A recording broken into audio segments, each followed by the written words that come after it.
설교하겠습니다. 다 같이 찬양의 능력.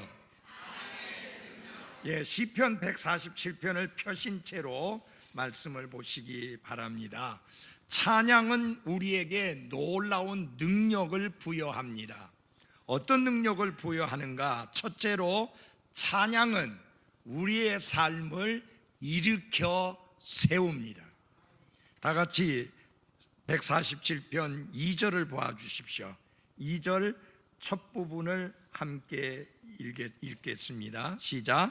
주께서 예루살렘을 세우시고, 거기 세우신다, build up 이라는 말입니다.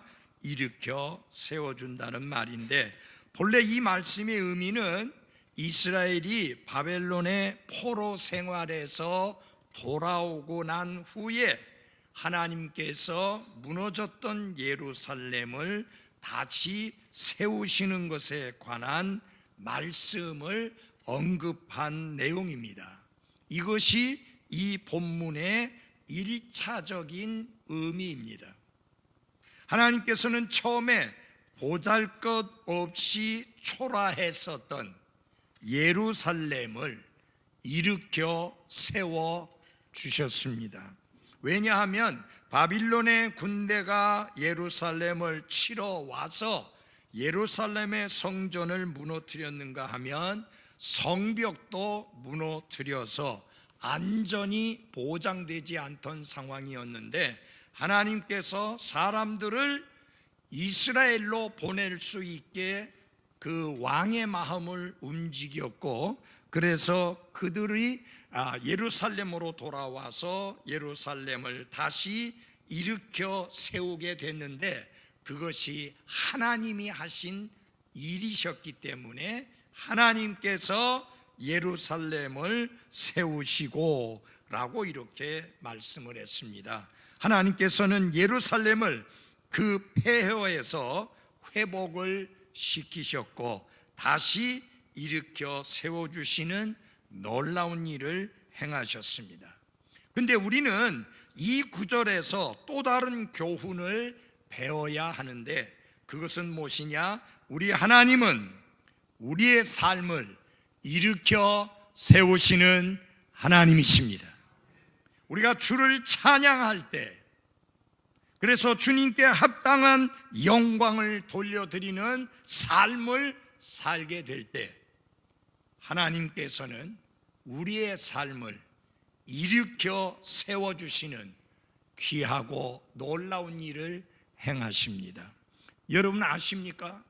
내가 마음의 결심만 하고 내가 각오만 가지고 내가 결단만 내리면 무엇이든지 다 될 수 있다고 생각하면 착각 중에 착각이요, 오해 중에 오해입니다. 하나님이 일으켜 세워주시고 하나님께서 우리를 굳게 세워주지 아니하신다면 우리 가운데 어느 누구도 굳게 설 수 있는 자가 하나도 없습니다. 내가 흔들리지 아니하고 견고하며 굳게 서서 주님을 섬기며 주의 일에 힘쓰며 주님이 기뻐 받으실 만한 삶을 단단하게 굳게 살 수 있는 비결이 어디 있느냐? 하나님께서 나를 굳게 세워주시기 때문에 가능하게 되는 것입니다. 그래서 우리가 필요한 게 뭐냐? 날마다 때를 따라 도우시는 그 필요한 은혜를 우리에게 베풀어 주시는 풍성하신 하나님의 은혜를 구하며 살아야 하는 것입니다. 그래서 매일 아침 새로운 하루를 시작할 때마다 오 하나님이여, 오늘도 나의 삶에 은혜를 베푸시사 나의 삶을 굳게 세워 주옵소서 라고 기도하고 생활하시기를 바랍니다. 하나님께서 나를 지켜주시고 굳게 세워주시어서 사고와 위험으로부터 건져주시고, 그리고 사악하고 이유 없이 까닭 없이 우리를 해치려고 하는 사람들로부터 우리를 안전하게 지켜달라고 기도할 필요가 있습니다. 여러분, 요사이 우리나라에서 일어나는 사건 사고들을 보십시오. 아무 상관도 없는 사람인데 죽입니다. 아무 상관도 없는 사람인데 두드려 패가지고 정신을 잃을 정도가 아니라 무의식 상태에 빠져서 병원에 오랜 세월을 보내고 있는데도 아직까지도 깨지 못하는 끔찍한 일들이 일어나고 있습니다. 나하고는 전혀 상관없는 사람인데 술을 먹고 음주운전을 해가지고 내 차를 들어받아가지고 끔찍한 사고가 나게 되는 경우들이 왕왕 일어나고 있습니다. 그래서 우리는 아침마다 새로운 하루를 시작할 때마다 기도해야 되는 게 뭡니까? 하나님이여, 오늘도 저희들을 생각지 못한 사고와 위험에서 건져주시고 안전하게 지켜주시며 우리가 낙심하고 낙담하여 주저앉는 하루의 삶이 아니라 그리스도로 인하여 하나님의 영광을 위하여 굳게 선자의 삶을 살아갈 수 있게 해달라고 기도해야 될 필요가 있는 것입니다. 왜냐하면 하루하루 살아가는 우리의 삶이 하나님의 긍휼과 하나님의 은혜로 살아가는 삶이기 때문에 그럽니다. 또한 우리는 여기에서 배울 수 있는 것이 무엇이냐? 예수님은 자신의 교회를 세우시는 분이시다 라고 하는 것입니다. 예수님은 분명히 약속하셨습니다. 내가 내 교회를 세우리니. 지금도 예수님께서는 교회 한가운데에서 거니시며 교회를 세우시는 사역을 하고 계십니다. 잊지 말아야 될 것은 목사가 교회를 세우는 게 아니고 집사가 교회를 세우는 게 아니고 성도들이 교회를 세우는 것이 아니라 예수 그리스도께서 친히 교회 한가운데서 거니시면서 그분의 교회를 세우시는 분이십니다. 예수님 약속하셨고 그분은 그 약속을 지키시는 분이십니다. 그러므로 우리는 교회 안에서 예수님께서 교회를 세우시는 사역을 하심에 있어서 회방자나 방해자가 돼서는 안 됩니다. 그럼 누가 회방자냐? 누가 방해자냐? 만약 서로 비난하고 불평하면 바로 그가 방해자요 하나님의 교회를 해치는 자입니다. 다른 형제 자매들을 비난하고 교회를 비난하는 것은 힘이 드는 일이 아닙니다. 쉽습니다. 그렇지 않아요? 뭐 누구 비난하는 거 그렇게 어렵지 않아요. 교회 비난하는 거 그래 힘들지 않아요. 그러나 어떤 환경 속에서든지 변함없이 주님을 찬양하고 주님께 영광을 돌리고 하나님 앞에 쓰임받는 삶을 사는 것은 쉬운 일이 아닙니다. 우리가 진정으로 주를 찬양하게 될 때에 성령 하나님께서는 우리의 삶을 일으켜 세워주시고 우리를 도와주십니다. 교회 안에 부흥의 역사가 일어날 때마다 일반적으로 나타나는 현상이 있습니다. 그건 무엇이냐? 찬양이 살아있게 되는 것입니다. 여러분, 교회가 침체된 교회 특징이 뭐냐? 찬양이 죽어 있는 거예요.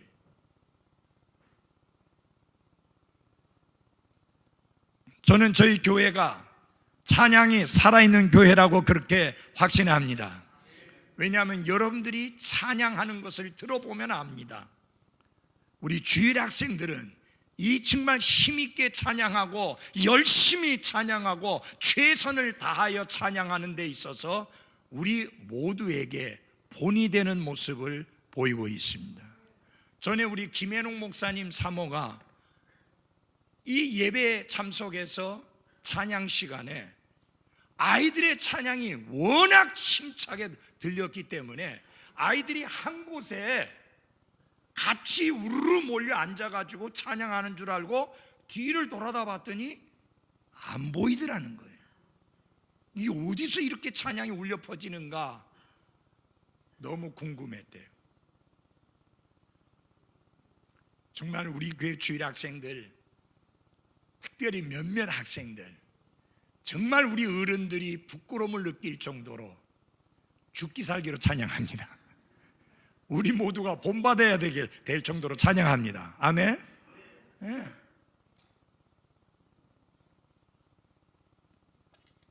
하나님은 찬양을 통해서 역사하십니다.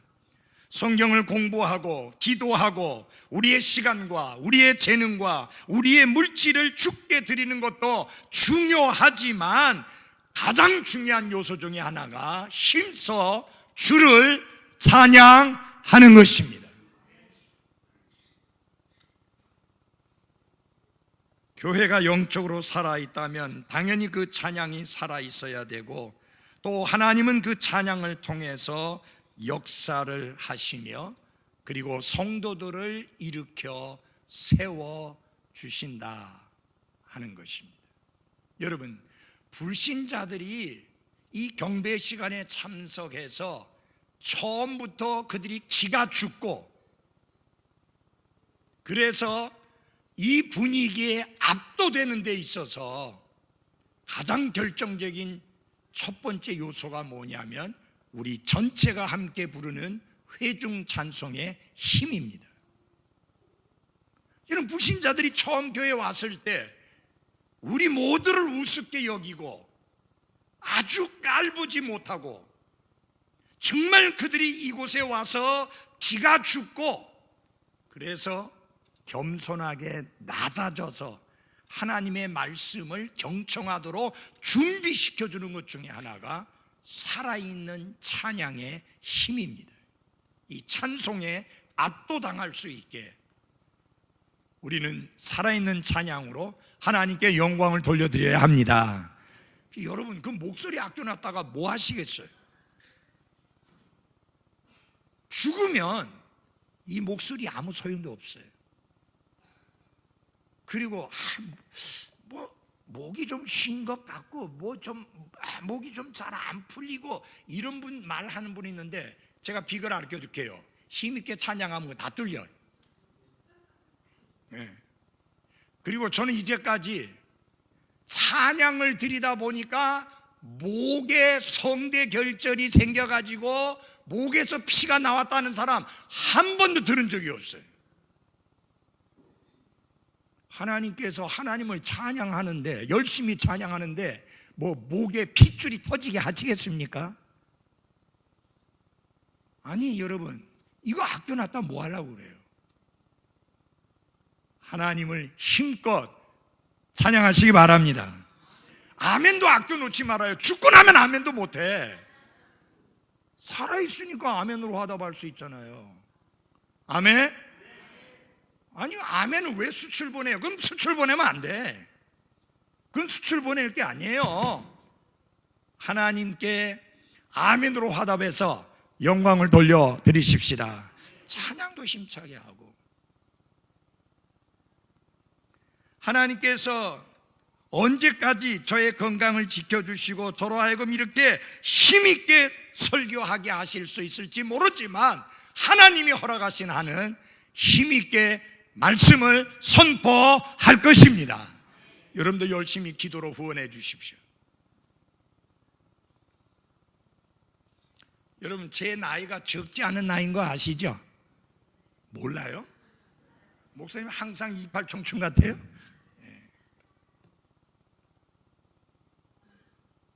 저는 노인네처럼 힘 하나도 없이 거의 성경 읽듯이 설교문을 읽는 수준으로 설교하고 싶은 마음이 없습니다. 저는 그런 상태에 오기 전에 설교 안 할 거예요. 제가 기도하고 바라는 거는 제가 마지막 숨이 끊어지기 전까지 하나님께서 이렇게 열심히 힘껏 설교할 수 있도록 은혜를 더해 주시기를 바랍니다. 하나님 말씀은 살아있고 권능이 있다고 했는데 그 말씀이 권능 있게 선포돼야 되잖아요. 물론 목소리가 크다고 그래서 권능 있는 것만은 아닙니다만은. 두 번째로 찬양의 능력이 뭐냐? 찬양은 그리스도인들을 연합시키는 힘이 있습니다. 거기 147편 2절에 보면은 이스라엘의 쫓겨난 자들을 모으시며 라고 했습니다. 하나님께서는 바빌론으로 쫓겨나서 포로 생활을 하던 이스라엘을 70년 만에 다시 이스라엘 땅 예루살렘으로 돌아오게 하심으로 함께 모으셨습니다. 이스라엘 백성들 자신의 힘으로는 돌아올 수 없었습니다. 이스라엘 백성들 자신의 힘으로는 함께 모여질 수가 없었습니다. 누가 하신 일이냐? 하나님이 하신 일입니다. 하나님께서 분명히 말씀하셨습니다. 70년 후에는 70년 만에 너희가 다시 돌아오리라. 그런데 전혀 생각지도 못하게 바빌론의 왕이 이스라엘 백성들 다시 이스라엘 땅으로 보내면서 너희의 고국, 너희의 땅으로 돌아가서 거기서 너희들이 섬기던 하나님을 섬겨라 라고 합니다. 이스라엘 백성들은 길을 의심했습니다. 아니, 저 사람들이 포로를 다 놓아준다는 이야기인데 여러분, 그런 일이 일어나겠어요? 70년 동안이나 자기네들이 포로로 부려먹었었는데, 일본 놈들은 36년 동안 압제하면서도 풀어줄 생각 눈꼽만치도 없었잖아요. 바벨론은 70년 동안이나 그들을 포로로 부려먹었었는데 어느 날 왕이 나서서 다 돌아가라 예루살렘으로. 누가 하신 거예요? 하나님이 하신 거예요. 하나님은 약속하신 대로, 말씀하신 대로 신실하게 그 약속을 지키셨고 그분의 말씀을 지키셨습니다. 그래서 이스라엘은 다시 돌아와서 함께 모이게 되었습니다. 또 하나는 중요한 게 있습니다. 이스라엘의 남자들은 절기를 지키기 위해서는 예루살렘으로 가야 했는데 유월절이나 오순절이나 초막절의 경우에 혹은 장막절의 경우에 그들은 예루살렘으로 이렇게 함께 모였습니다. 이때에 그들은 개인적인 차이점이냐 혹은 어느 지파 출신의 사람이냐 하는 차이점을 다 잊어버리고 함께 모여서 그들의 하나님을 찬양함으로 위대하고 숭고한 민족의 연합이 이루어졌습니다. 마찬가지로 우리가 이 세상에서 하나님의 집에서 교회로 모이게 될 때에 우리 개인적인 차이점 그거 중요하지 않습니다. 또 성씨가 뭐냐, 어디 출신이냐 그런 거 상관없습니다. 우리는 그리스도 예수님 안에서 함께 연합이 되어 하나님을 경배하고 하나님을 찬양하며 함께 주님을 섬기는 사람들입니다. 그래서 여기 모일 때에 다른 차이점은 우리가 전혀 생각할 필요가 없습니다. 그냥 그 차이점, 그 개인으로서 존중해 주시고 함께 모여서 하나님께 영과 진리로 경배드리고 함께 주님을 섬길 때는 그런 거 다 내려놓고 주님 안에서 하나가 되어서 주님을 섬겨야 하는 것입니다. 여러분, 성격들 다 다르시잖아요. 기질들이 다 다르시잖아요. 살아오신 배경들이 다 다르시잖아요. 좋아하는 거, 싫어하는 거, 호불호가 다 다르시잖아요. 그런데 같은 게 있습니다. 우리를 구원하신 구원자가 같습니다. 우리 삶의 주인이신 예수 그리스도가 같습니다. 우리를 거듭나게 하사 하나님의 자녀 삼아주신 아버지 하나님이 같습니다. 우리 안에 오셔서 우리가 구원받은 것을 보증해 주시고 봉인해 주신 성령 하나님이 같습니다. 그리고 우리가 가지고 있는 바른 성경이 같습니다. 그렇다면 우리가 주 안에서 하나 되고 함께 연합하고 함께 주님을 섬김에 있어서 무엇이 문제가 될 수 있고 무엇이 방해가 될 수 있고 무엇이 회방이 될 수 있습니까? 아무것도 없습니다. 함께 한 주님을 찬양하고 그분께 경배드림에 있어서 우리가 하나됨을 회방할 만한 요소가 없다. 그러므로 자질구레한 거, 그런 것 이런 것 저런 거 따지거나 이야기하면서 연합을 깨는 그런 일은 결코 있어서는 안 된다고 하는 사실입니다. 아멘? 그건 맞는 이야기예요. 그런데 우리가 이 세상에서는 부득불하게 성경 이슈, 성경 문제 때문에 하나가 될 수 없는 경우가 있죠. 그 다음에 그 교회가 어떤 신앙을 가진 교회냐라고 하는 문제로 하나가 될 수 없습니다. 그래서 우리는 누구와 하나가 되느냐?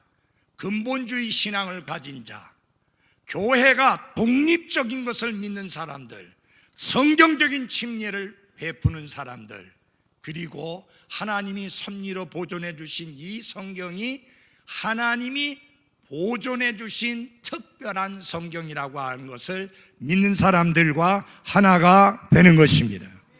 그렇기 때문에 제가 이 성경이 하나님이 가운데 보존해 주신 성경이라고 하는 것을 믿지 아니하고 이 성경을 쓰지 않는 목사는 제가 이 단에 세우지 않겠다는 이유가 거기에 있습니다.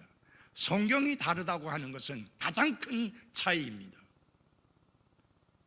여러분에게 제가 이 킹제임스 성경을 사용하도록 가르쳤고, 여러분들은 그렇게 해서 이 성경을 쓰고 있고, 이 성경을 통해서 하나님의 뜻을 발견하고 이 말씀을 사랑하고 따르고 있습니다. 그런데 목사인 제가 이 성경을 쓰지 않는 사람을 이 단에 세운다고 하면 그거는 앞뒤가 안 맞는 모순입니다. 하나가 될 수 없는 거죠. 이 땅에서는 어쩔 수 없이 그렇게 됩니다.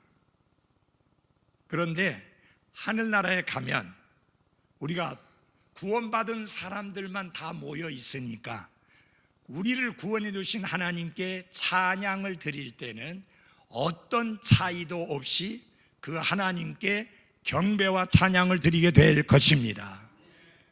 그때까지는 이 땅 위에서는 분리된 것이 있을 수밖에 없어요. 모든 교회가 하나 될 수 없습니다.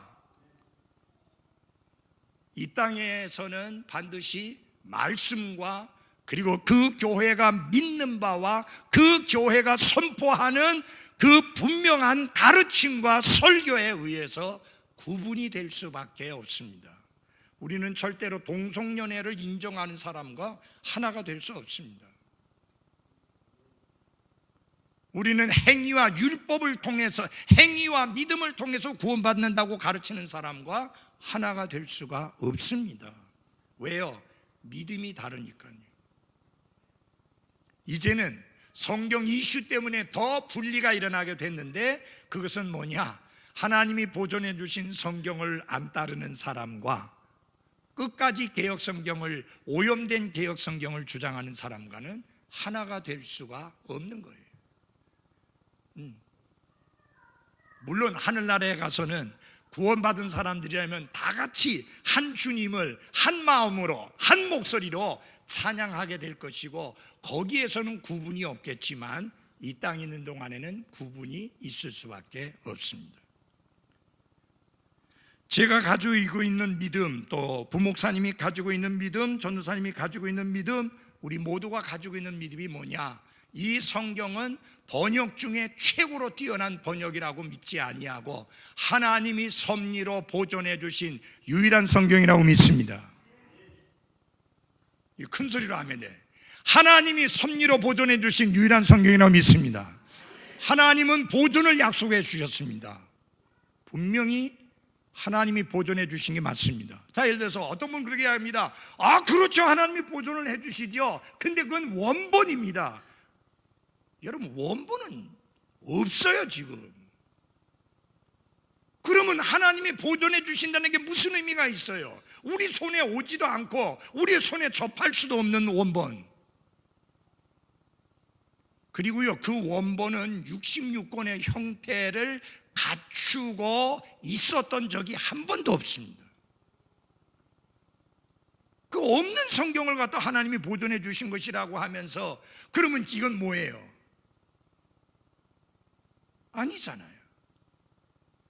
어떤 분은 그렇게 합니다. 원본에는 오류가 없는데 번역본에는 오류가 있다. 그럼 우리 손에 들고 있는 성경이 오류가 있는 성경이라면 그게 어떤 게 오류고 어떤 게 오류가 아닌지를 누가 갈라놓을 거예요? 아니에요. 우린 그렇게 믿지 않습니다. 시편에 하나님이 분명히 말씀하시기를 하나님은 그분의 말씀을 보존해 주시겠다고 약속하셨습니다. 여러분, 하나님은 약속을 지키시는 하나님인 거 믿죠? 그 하나님이 보존해 주신 성경이 어떤 것이냐? 킹 제임스 성경이라는 게 우리의 믿음이고 우리의 확신입니다.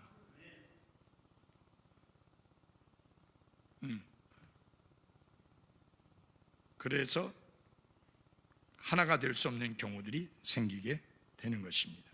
그 다음에 찬양의 놀라운 능력 중에 하나가 찬양은 마음의 상처를 치유한다.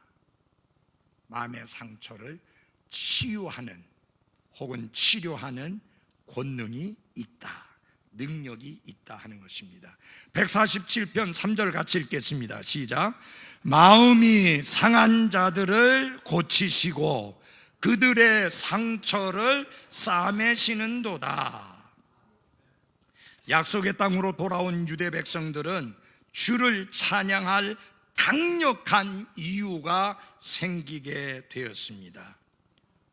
그들은 바빌론에서 포로 생활을 하면서 큰 고통을 당했고 그 결과 마음이 심히 상한 상태에서 예루살렘으로 돌아왔습니다.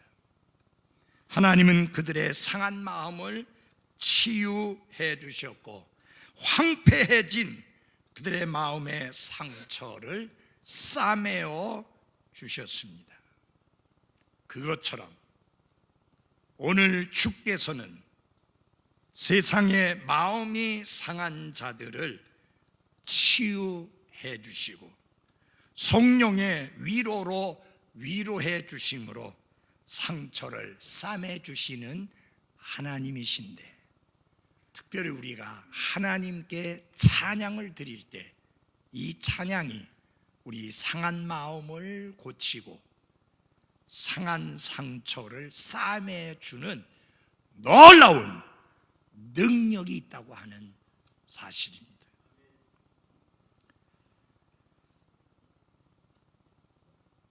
죄들로 인한 슬픔, 고통스러운 실망으로 인한 상처, 악의에 찬 중상모략으로 인한 상처, 슬픈 사별로 인한 상처, 심한 고통으로 인한 상처, 힘들고 고통스러운 질병으로 인한 상처, 이러저러한 이유로 막대한 손실을 입음으로 인한 마음의 상처들이 있는 사람들이 많이 있습니다. 우리 하나님은 그들의 상처를 치유하시는 분이요 그들의 상한 것을 싸매어 주시는 하나님이십니다. 근데 어떻게 무엇을 통해서 싸매 주시고 치유해 주시는가? 찬양을 통해서. 우리가 찬양하게 될 때 그 찬양을 통해서 상처가 치료되고 그리고 그 상처가 싸매어지는 놀라운 은혜를 경험한다고 하는 사실입니다. 실제로 사도 바울과 실라의 삶을 통해서 하나님은 잘 보여주셨습니다.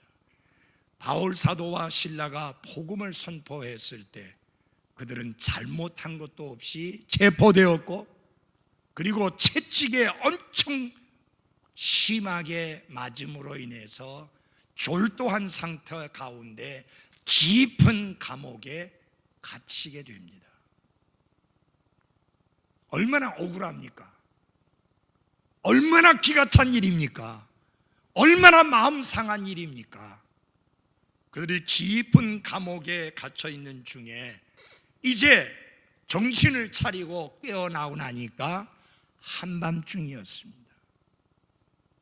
여러분이 사도행전 16장 25절에 보면은 기도하며 그 다음에 중요한 게 뭐냐면 노래로 하나님을 찬양했다. 왜 기도했겠습니까? 하나님, 우리가 죄도 없이 이 채찍에 끔찍하게 두드려 맞아서 졸도하고 그리고 이 깊은 감옥 속에 갇히게 되었는데 하나님 무엇을 가르쳐 주시려고 하며 어떤 사역을 이루시기 위해서 우리로 하여금 이 과정을 겪게 해 주셨습니까? 하나님의 뜻을 발견하기 위해서 저들은 기도했습니다. 여러분, 이렇게 억울한 일을 당할 때에 마음에 쓴뿌리를 키우거나 원망과 불평을 키워나가는 게 아니라 그들은 기도했습니다. 이런 상황에 몰아넣으신 하나님이 어떤 뜻을 가지고 계시는지, 어떤 계획을 가지고 계시는지, 하나님이 원하시는 뜻이 무엇인지 알기 원해서 기도했습니다. 그 다음에 기도하며 노래로 하나님을 찬송했다. 노래로 하나님을 찬양했다. 여러분 잘 보십시오. 마음에 오는 확신으로 인하여서 하나님이 깊은 뜻이 있어서 허락해 주셨구나, 그런 확신으로 인해서 마음으로만 하나님을 찬양한 게 아니라 노래로 하나님을 찬양했다. 누가 들었어요? 죄수들이 듣더라 그랬습니다. 여러분, 그들이 생각합니다. 아니 도대체 저 사람들 정신이 있는 사람들이야? 아무 죄도 없이 저렇게 두드려 맞고 옥에 갇혔다가 졸도했다가 한밤중에 깨어나가지고는 어떻게 노래를 불러? 가만히 가사를 들어보니까 하나님 감사합니다, 하나님의 은혜가 놀랍습니다, 하나님의 축복이 넘칩니다, 이런 영적인 노래를 부르고 있는데 그 사람들이 들어보니 얼마나 기가 차겠습니까? 그렇지만 여러분 잘 보십시오. 그 찬양은, 그 감옥에서 부른 찬양은 예수 그리스도와 하나님의 놀라운 권능을 증언하는 입술의 놀라운 증언이었습니다. 듣는 사람들은 감동을 받고 놀랄 수밖에 없죠. 어떻게 도대체 저들이 믿는 하나님이 어떤 하나님이냐, 저들이 믿는 예수님이 어떤 예수님이냐, 저렇게 죄도 없이 채찍에 맞아 졸도해서 한밤중에 깨어나가지고 그래서 노래로 하나님을 찬양하는 저들의 하나님, 저들의 구원자 예수 그리스도는 도대체 어떤 분이시냐, 궁금함을 가지게 되었고 관심을 가질 수밖에 없는 것입니다. 여러분, 그들은 그 찬양을 통해서 그들에게도 좋은 증언을 했지만 자기 자신들을 치료하는 치유의 약이 되기도 했습니다. 하나님이 필요한 때에 필요한 은혜를 베풀어 주시는 하나님이라는 사실을 저들은 알고 그 마음이 치유되는 놀라운 경험도 함께 하게 된 것입니다. 여러분 아십니까? 그날 밤에 빌립보 감옥의 간수가 구원받았고 그 온 가족이 구원받았고 그리고 모든 가족들이 다 하나님의 말씀에 따라 성경적인 침례에 순종을 하는 기적이 일어났습니다. 하나님은 그 사실을 보여주셨을 것이고 그들은 확신했고 그래서 하나님을 노래로 찬양하게 된 것입니다. 사탄은요, 우리가 상처를 입으면 원한과 비통함이라는 도구로 우리의 상처가 더 깊어지도록 그렇게 역사합니다. 그런데 그때의 주를 찬양하면 그 상처가 아무리 깊을지라도 그 찬양으로 인하여 상처가 소독이 되어서 치료가 되는 효과를 발휘하게 됩니다. 그래서 성경 말씀이 진리인 것을 고백하게 됩니다. 너희가 모든 일에서 모든 일로 인하여 감사하라. 이는 너희에 대한 하나님의 뭐예요? 뜻이니라. 이제 하나님의 돌보심의 손길을 보시기 바랍니다. 4절입니다. 같이 한 목소리 읽겠습니다. 4절 시작. 그분께서 별들의 수요를 세시고 그것들을 다 그것들의 이름대로 부르시는도다. 수요라고 하는 말이 되게 어려운 한자지요. 별들의 숫자를 세신다. The number of the stars. 별들의 숫자를 세신다. 별들은 무수히 많고요. 그중 많은 별들은 육안으로는 거의 식별이 되지 않고 볼 수도 없고 알 길도 없지만 하나님은 어떤 분이시냐? 별들의 숫자를 세시는 하나님이시고 별들을 각각 이름대로 불러내시는 하나님이시다 라고 말씀합니다. 별들은 하나님의 손으로 지으신 것들이고 하나님의 섭리의 도구들로서 하나님이 사용하시는 종들과 군사들과 같은 게 별입니다. 이 4절은 하나님의 전지전능하심을 보여주는 말씀이기도 하지만 이스라엘이 흩어져 있었고 압제당하고 있었지만 그들에 대한 하나님의 위로의 근거로서 인용한 말씀이 또한 이 말씀입니다. 하나님께 있어서는 인간이 계산할 수 없는 별들을 헤아리시는 게 아무 일도 아닙니다. 그래서 하나님이 이 별들의 숫자를 세신다는 이 말씀은 하나님이 얼마나 세심하게 우리에 대하여 알고 계시고 얼마나 신중하게 우리를 배려해 주시는 하나님이시냐 하는 것을 보여주시는 게 이 말씀의 의미입니다. 그리스의 과학자로서 주전 150년에 살았던 히파르쿠스라고 하는 사람과 주후 150년에 살았던 프톨레미라고 하는 과학자는 하늘의 별이 3,000개 미만이고 육안으로 볼 수 있는 별은 2,500개에 불과하다라고 말했습니다. 그러나 주후 1608년에 갈릴레오가 망원경을 발견한 이후에 사람들은 하늘의 별은 셀 수 없을 정도로 많다는 것을 알게 되었습니다. 유명한 천문대 이름 있는 망원경으로 소문이 난 팔로마 산에 장치되어 있는 200인치짜리 천체 망원경으로 셀 수 있는 별들의 수가 약 5,000억 개 정도 된다고 합니다. 그러나 실제로는 그보다도 훨씬 많아서 사람들이 셀 수 없다는 것이 천문학계의 정설로 받아들여지고 있습니다. 근데 여러분 잘 보십시오. 하나님께서는 그 별들의 숫자를 다 아실 뿐만 아니라 그 이름까지 알고 계셔서 이름대로 불러낸다 그랬습니다. 왜 시편 기자가 이 말을 말씀하고 있는가? 바로 그 하나님께서 우리를 그만큼 세심하게 배려하시고 돌보신다는 것을 말씀하고 있는 것입니다. 여러분, 참새가 얼마나 값싼 가격에 팔렸습니까? 예수님 당시에. 근데 예수님께서 뭐라고 그랬어요? 그 값싼 가격에 팔리는 참새, 그거보다 너희들이 훨씬 더 귀하지 아니하냐?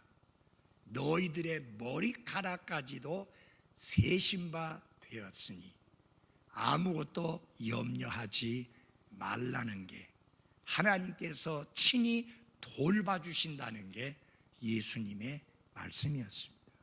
이 별들의 숫자를 세고 이름을 불러낸다는 것처럼 그 별들을 그렇게 정확하게 아시는 하나님은 그분의 형상과 모양대로 지음받았을 뿐만 아니라 말씀과 성령님의 역사를 통해서 다시 태어나신 여러분들에 대하여 정확하게 알고 계시고, 여러분의 눈물과 여러분의 슬픔과 여러분의 아픔과 여러분의 고통을 정확하게 알고 계시고 돌봐주신다고 하는 사실입니다.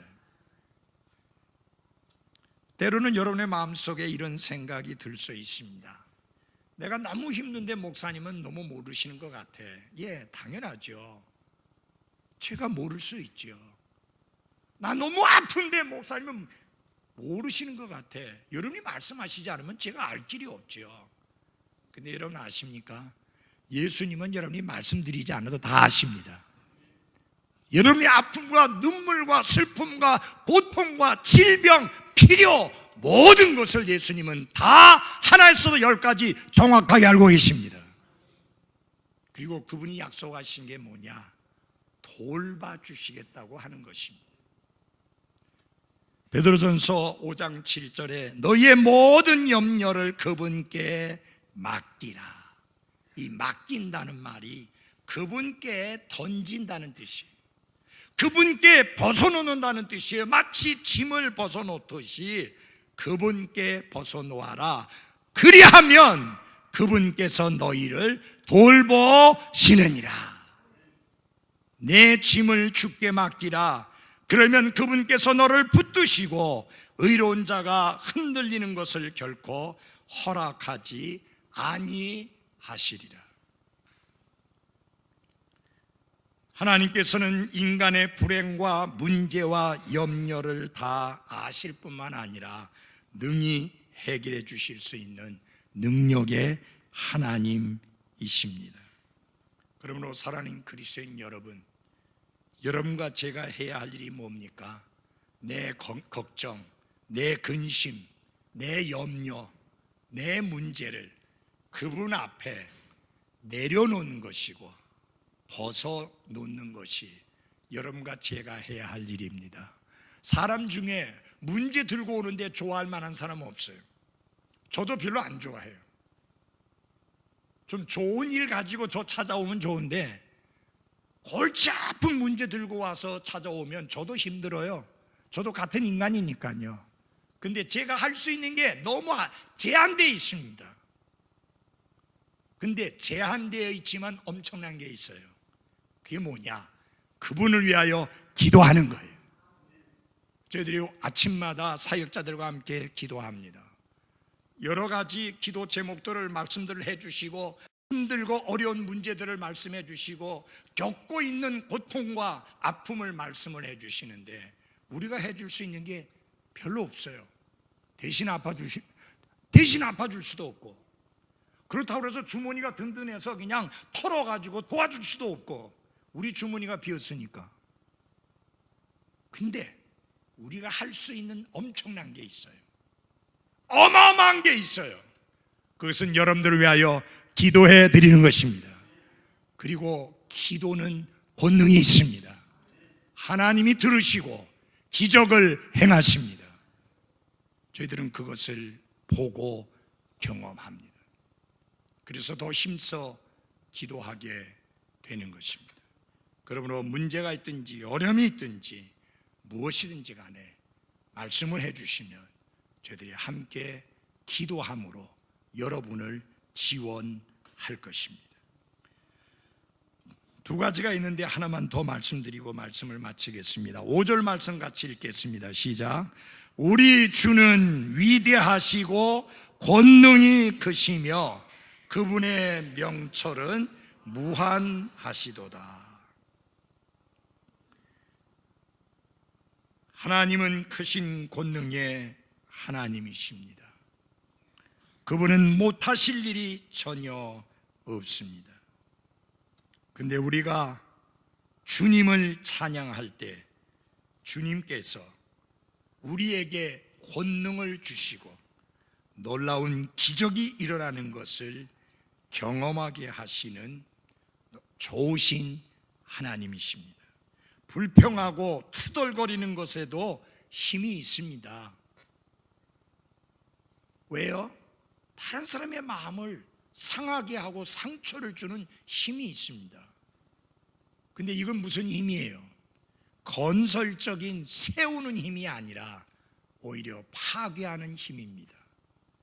하나님이 우리에게 주신 삶의 기회를 누군가를 세워주는 일에 써야지, 누군가를 무너뜨리고 파괴하는 데 쓰는 어리석은 삶을 살아서는 안 되죠.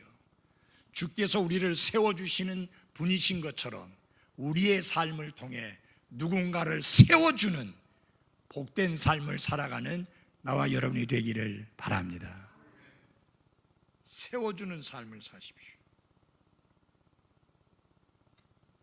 찬양할 때 하나님은 우리를 들어 올리시고 사악한 자들은 땅에 던지시는 분이십니다. 그러므로 사랑하는 여러분, 찬양은 어둠의 세력과의 싸움 속에 강력한 무기라는 사실을 기억하십시오. 사탄은 기회만 있으면 하나님의 백성들을 공격하며 하나님께 경배 드리는 것을 가장 싫어합니다. 그러므로 우리는 정신을 차려야 하고 깨어 있어야 합니다.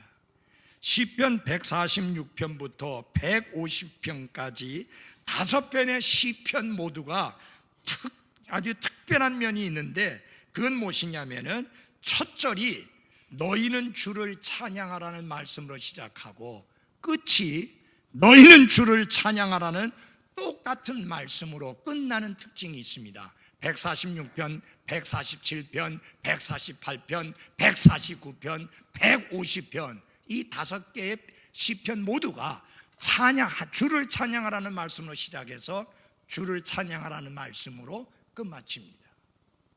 여러분과 제가 이 땅에 태어날 때 우리는 주를 찬양하는 것을 몰랐습니다. 구원받는 순간에 우리는 주를 찬양하는 삶을 살게 되었습니다. 여러분과 제가 마지막 숨을 거둘 때 주를 찬양하며 마지막 숨을 거둘 수 있기를 바랍니다.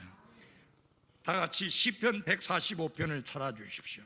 시편 145편 1절입니다. 오 왕이신 나의 하나님이여, 내가 주를 높이고 영원 무궁토록 주의 이름을 찬송하리이다.